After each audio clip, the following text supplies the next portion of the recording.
Pour commencer mon exposé portant sur le cancer et les transidentités qui tentera de vous proposer un état des lieux de ce couple nouveau dans la recherche française, je commencerai par dire que les dernières années ont vu l'émergence des transstudies en France. Mais la question transidentitaire commence à rentrer, il faut le noter, dans les préoccupations des sciences humaines. Si l'observation s'est d'abord faite du point de vue du mouvement social trans, les dernières publications tentent à relier les transitions individuelles et les questions de santé publique. De la sorte, l'analyse des transitions est passée d'une question causale, pourquoi transitionner, à des interrogations plus pragmatiques quant aux ressources mobilisables durant la transition. Ces recherches ont mis à jour quantité d'angles morts sur la santé des personnes en transition. L'un d'entre eux est sans nul doute la question du cancer. Si quelques rares études comme celle de Waters en 2012 attestent de la surexposition des personnes trans à des pratiques à risque, nous ne connaissons pas grand-chose des effets iatrogènes, des protocoles endocriniens et chirurgicaux, ni même sur les éléments préventifs mis à disposition de cette population. En France, tout du moins, car des pistes de recherche ont déjà été publiées à l'étranger, je reviendrai dessus. Les recherches sur le cancer, le VIH, les problèmes sociaux et psychologiques liés aux discriminations, ou les nouveaux éléments du droit, réinterrogent, me semble-t-il, le suivi médical des personnes trans tel qu'il est pensé en France et, ce faisant, suggèrent de nouvelles modalités de prise en charge et d'accompagnement. Pour le dire autrement, nous faisons ici l'hypothèse que la psychiatrisation des parcours trans éloigne du soin les personnes qui en sont concernées. Dans le droit fil de cette perspective, nous questionnons non seulement la place du cancer dans les transitions, mais également le passage d'un souci psychiatrique de diagnostic à un souci de prise en compte plus globale de la santé des personnes trans. Dans cette communication, il s'agit donc de revenir sur une recherche qui a été subventionnée par le Cancéropole Grand Sud-Ouest et qui porte sur le lien entre transidentité et cancer. La question qui traverse notre démarche est assez simple. Quels sont les usages sociaux et médicaux du risque cancer dans les transitions? Alors pour vous dire un mot de la méthode, d'abord, la recherche sur laquelle s'appuie cette communication tente, je viens de le dire, de combler un déficit de connaissances sur la santé des personnes trans en proposant de revenir sur 3 points centraux. Premier point, il s'agit pour nous de cerner les conditions sociales qui rendent possible, ou pas, la prise en compte et la prise en charge du risque cancer dans les populations trans. Deuxièmement, nous souhaitons décrire les pratiques de soins qui les accompagnent et analyser les processus de négociation soignant-soigné qui les sous-tendent pour examiner la place qu'ils laissent au risque cancer.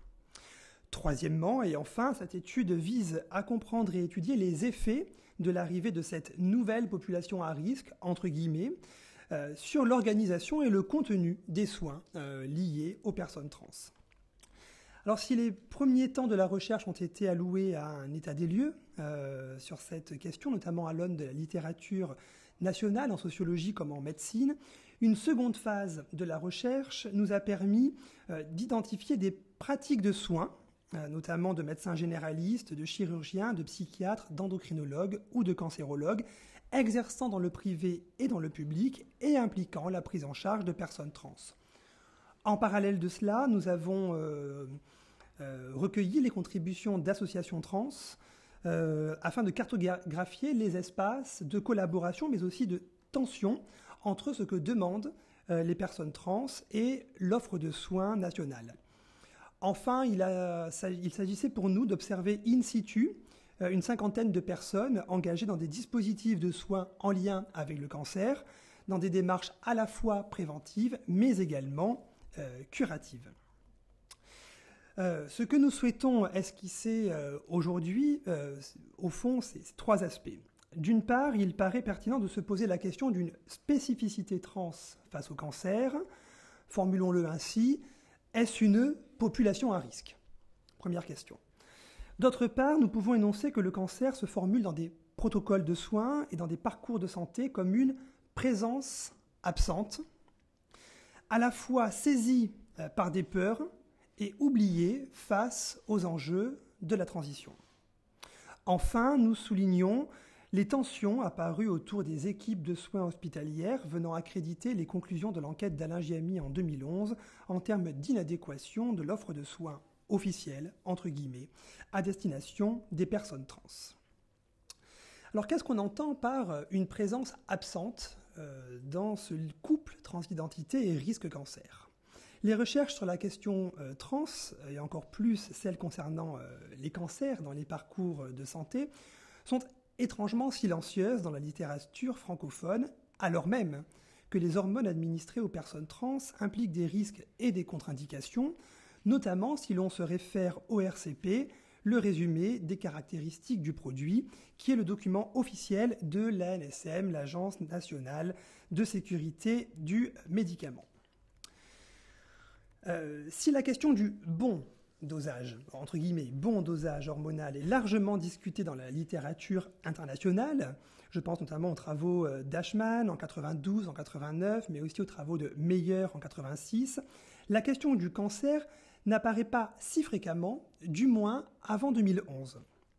Plus précisément, un état des lieux de la littérature en ce domaine témoigne de 4 tendances que j'aimerais vous dévoiler. Première tendance, qui se caractérise par l'évocation des risques du cancer dans la littérature internationale dans une discussion à plus ou moins long terme. C'est du moins l'exemple des articles de Jacobait en 2009 qui n'observent aucun cas de cancer après 36 mois d'hormonothérapie.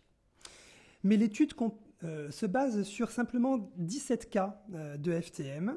Il en va de même pour l'enquête de Margrita en 2006, qui suit 23 personnes trans sur 24 mois. Alors, en l'absence d'une cohorte plus grande et d'une étude sur le plus long terme, ces chiffres nous en apprennent peu sur le couple trans et cancer.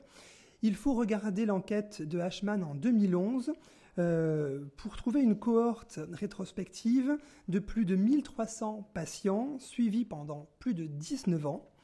Et cette recherche n'observe pas non plus de surmortalité due aux hormonothérapies. D'autres textes et d'autres études recommandent un suivi plus soutenu, notamment en matière de dépistage à long terme. Donc, seconde famille d'articles, si vous voulez, celle non pas sur les études statistiques, mais sur des propositions préventives. C'est par exemple le cas du rapport de l'IGAS en 2011, qui note dans son chapitre sur les traitements que lors de la première consultation, l'endocrinologue réalise un bilan biologique complet. La réalisation régulière des mammographies est également recommandée en page 27 de ce même rapport. L'IGAS reprend aussi les recommandations de l'ANSM et écrit dans un chapitre intitulé « Les suites opératoires » les différentes et les éventuelles complications suite aux hormonothérapies. La littérature internationale revient elle aussi sur des propositions préventives. Je pense notamment au texte de Nikolic en 2012 ou de Willy en 2009. Une troisième famille d'articles apparaît et évoque le cancer seulement comme une contre-indication au traitement. C'est le cas de Nadine Grafeuil en 2011 qui note que certains traitements sont contre-indiqués en cas de cancer. Sur ce point, on notera que le texte de Nadine Grafeuil de 2011 est un texte issu d'un protocole hospitalier local et que, en la matière, les protocoles médicaux diffèrent d'une région à l'autre, d'une ville à l'autre. D'autres articles entendent les contre-indications, non pas à certains éléments de la transition, mais à l'ensemble de la transition. Donc, en cas de cancer, la transition devient impossible. Le cancer comme contre-indication totale, c'est par exemple ce que postule Olivier Boukiza et ses collègues dans un article de 2011 sur le changement de sexe. Quatrième groupe d'articles, constitué de simples descriptions de cas. Alors il y en a une multitude, et il est intéressant de souligner que dans le cadre de notre enquête, l'ensemble des professionnels interviewés, 15 professionnels dans le privé comme dans le public, à l'exception d'un chirurgien, l'ensemble des professionnels interviewés avouent ne pas connaître une étude qui pourrait éclairer le binôme trans et cancer. Alors, si on s'intéresse à la dimension quantitative de ces productions, entre 2006 et 2007, il y a eu un article sur le couple trans et cancer, 2 en 2008-2009, 4 en 2010-2011, 12 en 2012-2013 et 44 en 2014-2015, année non terminée. L'ensemble de ces productions sont évidemment en langue anglaise. Alors, un des objectifs de cette recherche était d'identifier les modalités des pratiques de soins en lien avec le cancer et d'examiner les arrangements sociaux qui traversent la trame des négociations soignants-soignés, notamment lorsque ces derniers sont identifiés comme trans. Dans une situation de vive tension entre les normes médicales et les demandes de transition, les relations à l'intérieur des protocoles hospitaliers sont parfois excessivement conflictuelles. Cette recherche pose donc la question des attentes de la population trans et parallèlement des pratiques médicales. Quelle place laisse-t-elle à la question du cancer ? De la part des personnes trans, nous avons examiné ce qui rend possible ou contraignant le dépistage ou le suivi d'un cancer. Du côté des praticiens, nous avons cherché à savoir s'ils considèrent qu'il peut y avoir une corrélation positive entre l'hormonothérapie et les trajectoires de santé cancéreuse. Donc nous ne nous sommes pas posé la question de savoir si les hormonothérapies débouchaient sur des types de cancers, puisque la littérature internationale nous prouvait plutôt que non. Ces tensions liées au protocole se doublent d'une friction plus large dans les rapports soignants-soignés, dans l'ensemble des rapports médicaux. L'ensemble des rapports médicaux, j'entends par là les médecins du public, du privé, mais aussi les infirmiers ou les médecins généraux.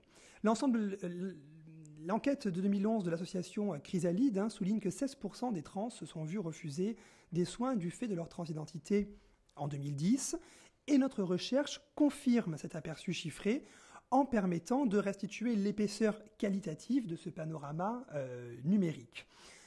Ce dernier panorama est conforté par une récente enquête réalisée avec Karine Espineira qui montre que 65% des personnes trans disent avoir subi des discriminations transphobes de la part des médecins exerçant dans le privé comme dans le public en 2014. Je connais pas le temps qui me reste. 3 minutes. 3 minutes, donc je vais essayer d'aller... 4 minutes, c'est trop. Je vais essayer de conclure alors. Il me semble qu'il y a 3 éléments qui apparaissent. Premièrement, les parcours MT et FT méritent une attention particulière en les saisissant du côté des particularités de chaque parcours. Les conditions de dépistage du cancer de la prostate chez la femme trans et celles relatives au dépistage ou au suivi du cancer du sein chez les hommes trans. D'autre part, les témoignages recueillis abondent d'ailleurs en ce sens. Il s'esquisse sur la question trans comme sur d'autres questions un enjeu majeur en termes d'expertise. Tout consiste à dire que celles et ceux que nous avons un peu trop souvent, un peu trop vite, cantonnés dans le statut de profane, sont en attente de connaissances fines et peuvent apporter des connaissances fines et bien fondées sur leur santé, ce qui ne semble d'ailleurs pas toujours au rendez-vous dans les rendez-vous médicaux, notamment sur la question du cancer. Troisièmement, il nous semble que la figure de l'homme enceint apparaît dans les discours psychiatriques hospitaliers, en tout cas pour les personnes que nous avons rencontrées, comme un paravent, Karine Espineira dirait comme un bouclier thérapeutique, afin de légitimer des hystérectomies préventives, non en prévention d'un cancer, même si c'est l'argument qui est mis en avant, mais en prévention d'une parenté transgenre éventuelle. Pour conclure sur ces éléments, j'aimerais revenir sur 3 points. D'abord, le lien complexe entre psychiatrisation des parcours trans et prise en charge globale de la santé des personnes trans. La place qu'occupent les questions liées au cancer dans les parcours de santé de la population trans est paramétrée par ce lien complexe qui conditionne les pratiques préventives et curatives de ces personnes, relayant le cancer dans un registre de moindre valeur. En effet, comme le montre le mouvement social trans, c'est en amont sur les questions de dépsychiatrisation, de dépathologisation et de remboursement que se jouent prioritairement les enjeux sanitaires. Deuxièmement, il nous semble que cette préoccupation n'est pas éloignée du concept de démocratie sanitaire qui implique une redistribution des pouvoirs dans l'univers de la santé, en particulier en direction des usagers, et ceci interroge pleinement la place du risque cancer dans les parcours médicaux nomades de nombreux trans. Enfin, il convient de souligner les perspectives de recherche qu'offre cette enquête exploratoire, une recherche d'1 an simplement. Nous en signalerons 2, une sur laquelle nous aimerions travailler, à savoir l'impact d'Internet sur la santé trans, et une sur laquelle nous sommes aujourd'hui en train de travailler avec Anita Meidani et que je formulerai doublement. Quels sont les liens entre socialisation de genre et risque cancer ? Puis, quels sont les liens entre orientation sexuelle et risque cancer ? Si ces recherches ont déjà été menées à l'étranger, il convient de s'engager dorénavant sur une production de connaissances nationales, mais aussi comparées en la matière. Merci, j'espère avoir respecté le temps.